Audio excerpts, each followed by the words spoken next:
In this video lesson, we're just going to look at the height and width of elements. So I've got my HTML code here, my basic startup, and I've just got one div with a class of box1, and I've got this as div element with some text. There's no CSS at the moment, and in a browser you can see that paragraph, or sorry, that div containing that text. Remember what I said about some elements have got predetermined paddings or margins? I always like to reset stuff and put it all back in myself.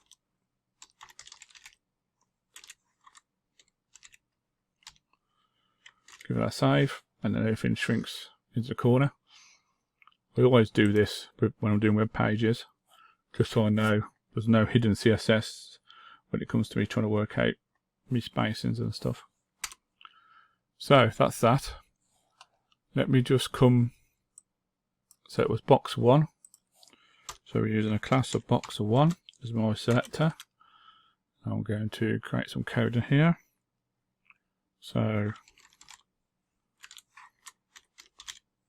I can change the text color and the background color to red. So that stands out. Now, if I use my height property, and let's say 400 pixels, apply that, and you can see that it's now made that div 400 pixels tall. And remember with CSS, because a div is a block element, it will use the whole width of the screen.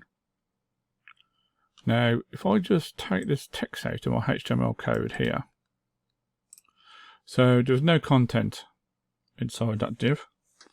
So if I give that a save, okay, so now you see that there's no content, but I've still got this 400 pixel tall blue box, I suppose you could say.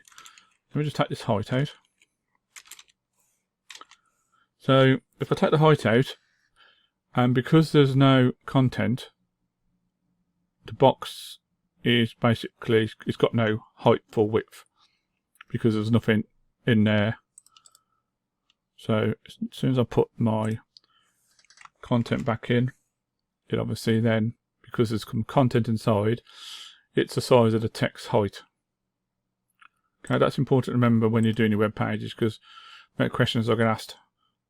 I'm trying to size my box, and even when I've got no text, say,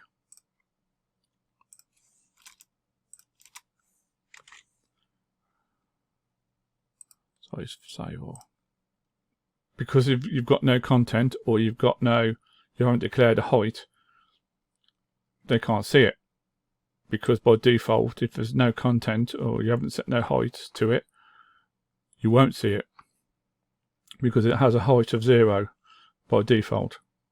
Just remember that going forward. So we're going to go back,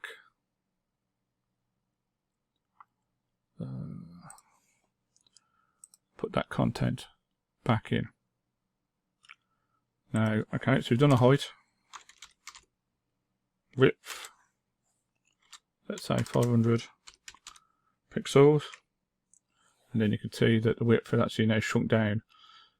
As a block element, it will go the full length of the browser until you give it a height that's smaller. So that's how you control your height and your widths of an element. And obviously, because it's a block element, if I just take that width back out, so with no width, as long as you've got height, it will say it's the full width of the screen. Okay, so if I change, if I do display, now if you only want it to be the width of the content, then you can change the property of this div to display inline block. But we're going to be looking at these a lot later. Changing the display to inline block will just make it like a span, which is only the size.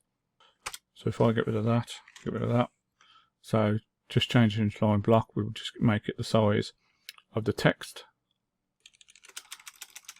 Obviously, if you put it back to block, it will just be, that's the default. So it's a block element which takes up every line that you use. But don't worry too much about what we'll look at that later. So basically, so you can, so let's do 200 pixels, and let's do a width 50 pixels. So because I did it smaller, it's going to wrap the text. So that's just a bit bigger than the text. So to size an element, you use the height and you use the width. Now depending on what type of display you use, like a block element, inline block element, and there's a few others. At this stage, try to just do it with block elements, which are set by default, so I'll get rid of that.